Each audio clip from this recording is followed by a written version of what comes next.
continuación, invitamos a la doctora Lidia Amarales con el tema determinantes sociales y factores de riesgo del COVID. La doctora Lidia Amarales es coordinadora del Departamento de Salud Pública de la Escuela de Medicina de la Universidad de Magallanes. Es médico cirujana, magíster en salud pública, especialista en enfermedades respiratorias infantiles y pediatra. Fellowship de pulmonología pediátrica en el Hospital Académico Universidad Libre de Bruselas, en Bélgica, y titulada de experta en tabaquismo en España. Dejo con ustedes a la doctora Lidia Amarales. Sí. Bueno, muchas gracias por poder presentar. Estoy muy contenta de la participación y agradezco la participación de los representantes de la OPS.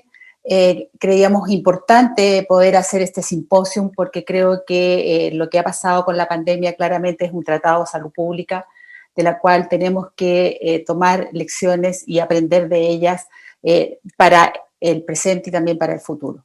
En estos próximos 20 minutos hablaré de los determinantes sociales y los factores de riesgo y cómo esto ha influido en la evolución y la mortalidad y morbilidad por COVID. Bueno, según este modelo de determinantes sociales y de salud, vemos cómo las condiciones socioeconómicos, culturales y ambientales y los estilos de vida juegan un rol importantísimo en lo que es la salud de la población. Muy por sobre de lo que siempre hacemos desde el punto de vista nuestro, desde los profesionales de la salud, en que solo nos abocamos a la respuesta sanitaria desde los servicios de salud. Y estos condicionantes vemos que están influyendo en lo que es la incidencia, la gravedad y la mortalidad por COVID. Y así lo voy a demostrar en las próximas diapositivas. La OMS ya el año 2004 hablaba de la relación interdependiente y bidireccional entre pobreza económica y enfermedades crónicas. Es decir, más pobreza, más enfermedades crónicas, y si uno tiene más enfermedades crónicas lleva a mayor pobreza, donde además el rol de la mujer y por supuesto estas condiciones económicas son barreras para tener una buena condición de salud. Los factores de riesgo y comorbilidades relacionadas con la gravedad, en la mortalidad y también de la incidencia, pero sobre todo gravedad y mortalidad, va a ser abordado en toda esta mañana, pero las nombro porque son las cosas que voy a nombrar en las próximas partes de mi relato. Las enfermedades cardiovasculares, la diabetes, la hipertensión, las enfermedades pulmonares crónicas, el cáncer, la enfermedad renal crónica, la obesidad y el tabaquismo, están demostrados que son factores de riesgo y comorbilidades para la gravedad y la mortalidad por COVID, como lo vemos en el cuadro a la derecha, en que se ve el riesgo de cada una de estas enfermedades. Ahora, si nosotros vamos a ver qué pasa a nivel nacional, según la encuesta nacional última poblacional 2016-2017, vemos que de las 14 millones de personas mayores de 15 años, nuestras condiciones de salud en estos factores de riesgo comorbilidades son realmente tremendas. Es decir, 10 millones de adultos sedentarios, 10 millones de personas con exceso de peso, 4 o prácticamente 5 millones obesos, 5 millones fumadores, y ahí vamos agregando. Doctora, doctora, disculpe que le interrumpa, no estamos viendo su diapositiva. ¿No están viendo la diapositiva? No, solamente la estamos viendo a usted.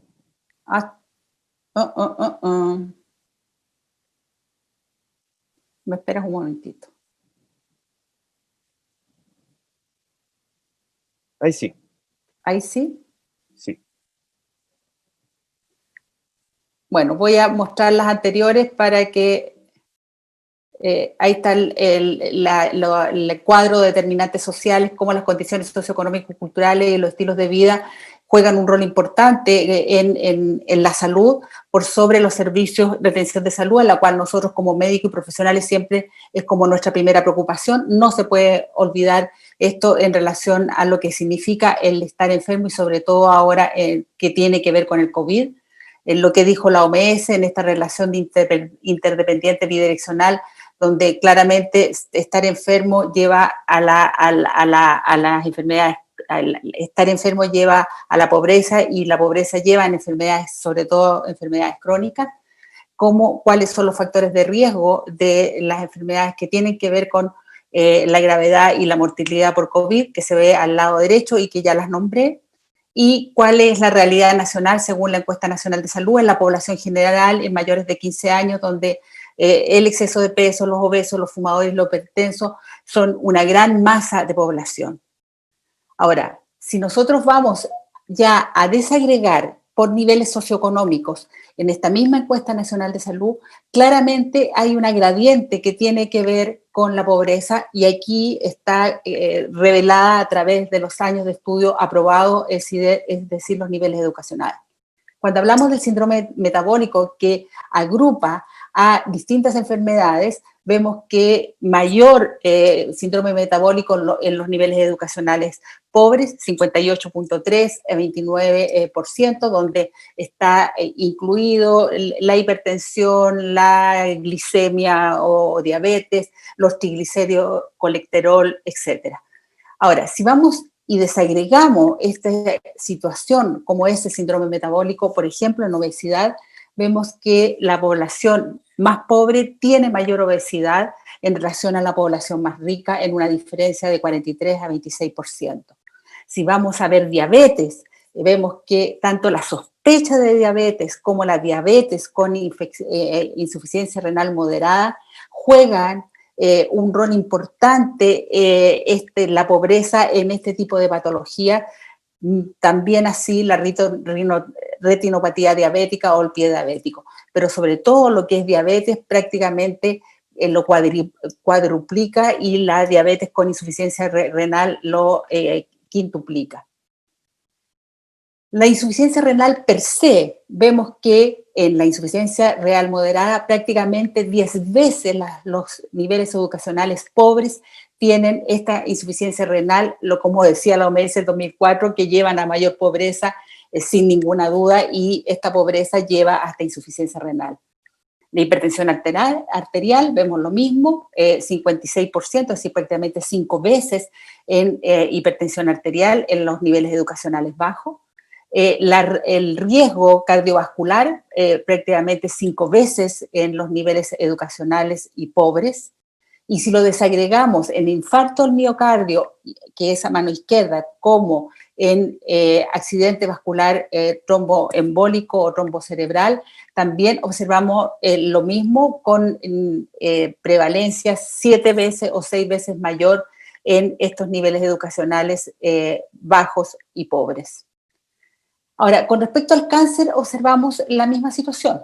Es decir, vemos cómo en la curva superior, que es el color violeta, que no tienen niveles educacionales, la tasa de mortalidad por cáncer es mucho mayor que los niveles educacionales altos, que es la línea amarilla que está a inferior. Y esto lo observamos tanto en hombres y mujeres, y hay una gradiente de educación que va de ninguna educación a la superior, cómo va cambiando la tasa de mortalidad y va mejorando la tasa de mortalidad por cáncer en la población chilena. Y no quisimos dejar de lado, que también ha estado, lo hemos ido viendo en los medios de comunicación, como la hipovitaminosis D, que también aquí en Magallanes juega un rol importante, también tiene una gradiente relacionada con la pobreza. Ahora, específicamente el tabaquismo, que es cómo afecta y cómo es un determinante social que afecta a la infección por COVID. Sobre todo porque al inicio de la pandemia aparece un titular dentro del Mercurio diciendo de que el tabaquismo era un factor protector, basado en un lobista de las tabacaleras y basado por personas financiadas por las tabacaleras a nivel internacional. Y ha sido muy difícil poder revertir esto, y por eso creía importante abordarlo.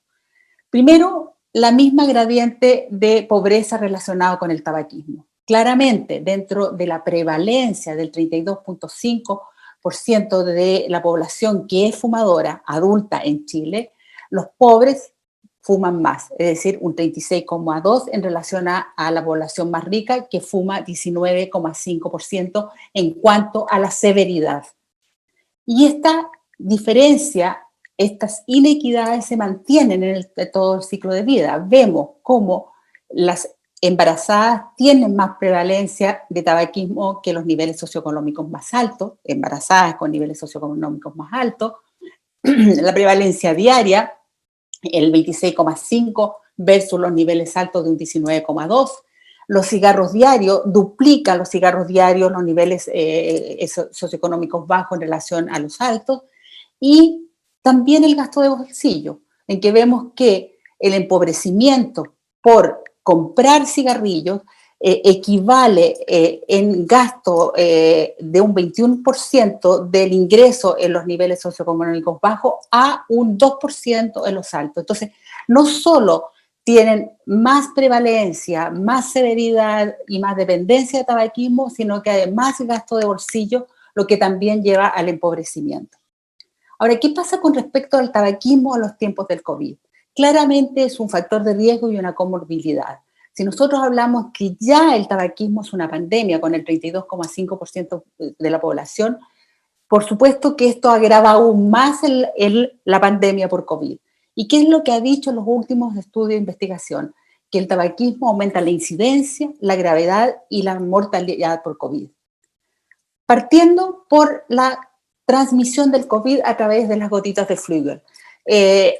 Claramente, una persona fumadora, al eliminar el humo del tabaco, esto va acompañado por los virus, cuando la persona, por supuesto, está enferma, está infectada y muchas veces, y un gran porcentaje de veces asintomático, y estas quedan en suspensión. Por lo tanto, las personas no fumadoras pasan a ser, por un lado, fumadores pasivos, pero por otro lado, recibiendo el virus por esta condición de eliminación del virus a través del humo del tabaco. Y por eso las campañas internacionales están llevando a cabo este mensaje que el cigarro abre la puerta al COVID-19, campañas que se están haciendo a nivel internacional. ¿Cómo aumenta la incidencia? Bueno, por un lado, fumar implica movimientos repetitivos de la mano, es decir, el transporte mano-boca, que en un fumador está aumentadísimo, 300 veces durante el día, y más aún que se saca la mascarilla. Están deteriorados varios de los componentes, mecanismos de defensa de la vía aérea, por un lado la inmunidad celular y humoral, por otro lado los mecanismos de limpieza del aparato mucociliar, pero además existe un aumento y un espesamiento de las mucosidades que lleva a la propensión de infecciones y sin olvidarnos que el fumador tiene una mayor inflamación per se de la vía aérea y del pulmón. También se ha demostrado en los últimos trabajos que existe una expresión aumentada del receptor ECA2, que es el segundo receptor de la enzima convertidora de la angiotensina a nivel pulmonar, y este receptor lo que hace es producir el anclaje del virus COVID y que ayuda a que el COVID penetre en la célula del epitelio pulmonar. La nicotina magnifica la expresión de este receptor ECA2, produciendo entonces este mayor anclaje del COVID a nivel pulmonar, pero además el ECA2 es clave en la respuesta inmune y la cascada citocínica que se produce, que está relacionada con la gravedad. Ahora, ¿cómo tiene relación con la gravedad y muerte el tabaquismo? Bueno, la condición de fumador se asoció con síntomas severos en una relación observada ahí, o con peor desenlace en una relación de 25,8 a 11,8. Pero lo más importante, hay 3 metaanálisis recién publicados, uno de ellos de Jiménez Ruiz, que todavía está en vías de publicación, experto en tabaquismo español, en que demuestra que el consumo de riesgo, el consumo de tabaco es un riesgo de 2,4, 2,2 o 1,9 veces más en mala evolución, mal pronóstico, mayor gravedad y muerte por COVID en relación a los no fumadores. Metaanálisis de Verdavaz, de Patanavanich o de Jiménez Ruiz, como digo, que está en impresión. Pero es más, hay un estudio hecho en China de más de 1.000 pacientes que muestran que el factor de riesgo de progresión de la enfermedad por COVID es 14 veces mayor en los fumadores en relación a los no fumadores.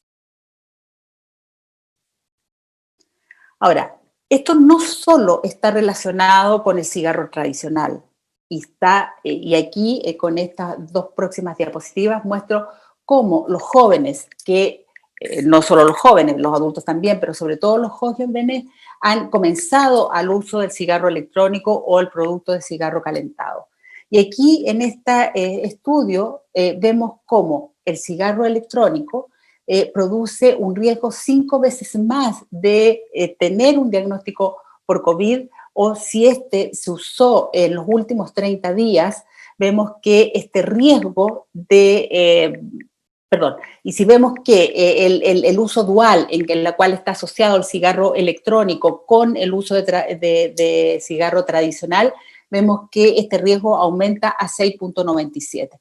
Ahora, si este uso dual, cigarro electrónico y cigarro tradicional, lo usa los últimos 30 días los jóvenes, este riesgo aumenta a 9 veces. Esto llevó a que el Mercurio, en una de sus publicaciones de las últimas semanas, pone un titular en que dice que vapear eleva 5 veces el diagnóstico por COVID. Eso es importante por también el cabildeo que está haciendo la industria, el lobby que está haciendo la industria de poder incorporar el cigarro electrónico, sobre todo en la población joven, y más aún poder ingresar el producto de tabaco calentado.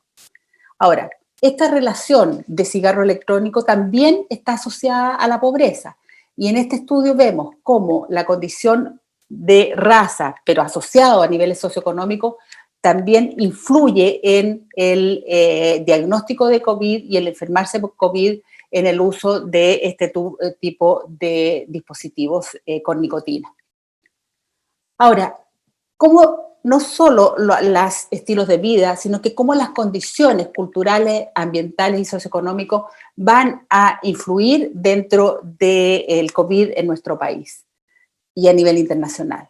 Aquí, este estudio reciente, vemos cómo muertes asociadas a COVID en menores de 21 años, un informe de la CDC en Estados Unidos entre febrero y julio de 2020, en que la raza que está asociada claramente a condiciones económicas tiene que ver y tiene una relación con muertes por COVID. Aquí vemos que entre hispánicos y negros no hispánicos, que son las razas más vulnerables, más pobres de Estados Unidos, ocupan más del 75% de las muertes por COVID relacionado a los blancos no hispánicos, por ejemplo, de un 14%, o otro tipo de razas que tienen otros niveles culturales, socioeconómicos y de vida.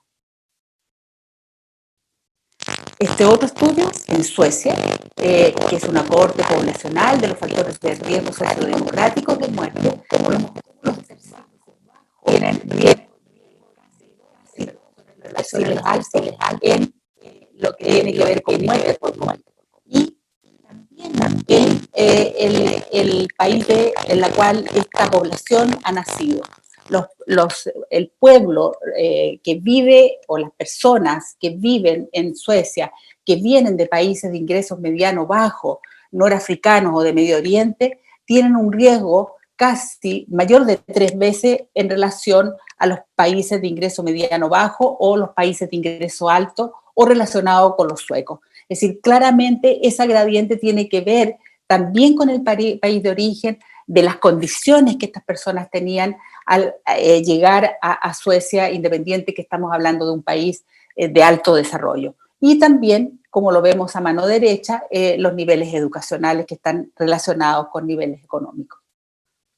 El Lancet, en una sesión de las Naciones Unidas, dice que los pobres tienen tasas de infección y mortalidad mucho más altas que los ricos porque tienen mayor incidencia de enfermedades crónicas subyacentes como enfermedades pulmonares, diabetes, como lo vimos anteriormente, que es lo que pasa en Chile, y estos determinantes sociales de la salud. Los que viven en estos vecindarios de bajo ingreso tienen mayor riesgo de exposición a la infección porque muchos trabajan en trabajos esenciales, es decir, tienen que salir a trabajar, no pueden hacer teletrabajo, y es más probable que vivan en hogares multigeneracionales con mayor riesgo de transmisión dentro del hogar, es decir, hogares más hacinados, con personas de riesgo, sobre todo adultos mayores, y con una mayor densidad poblacional dentro de sus hogares. Los ricos también tienen medios para salir de sus zonas urbanas en auto, a través de transporte público, lo que los hace diferente para poder contagiarse.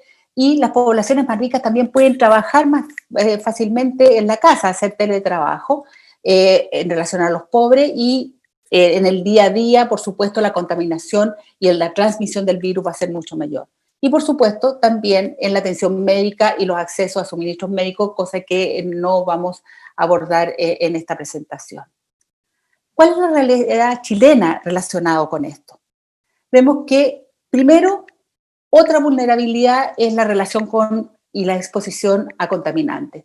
La población de niveles educacionales y más pobres tienen mucho más, se calefaccionan mucho más con carbón o con leña en relación a los ricos, y esto claramente está jugando también un rol importante con respecto a estas condiciones ambientales que veíamos en el modelo de salud.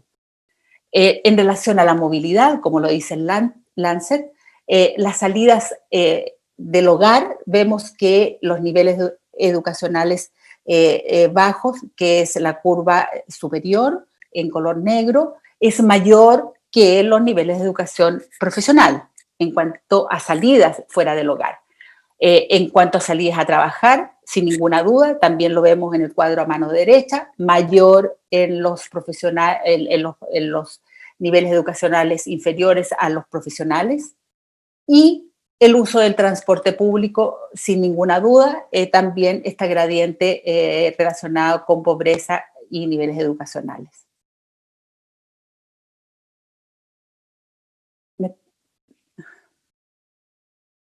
Perdón.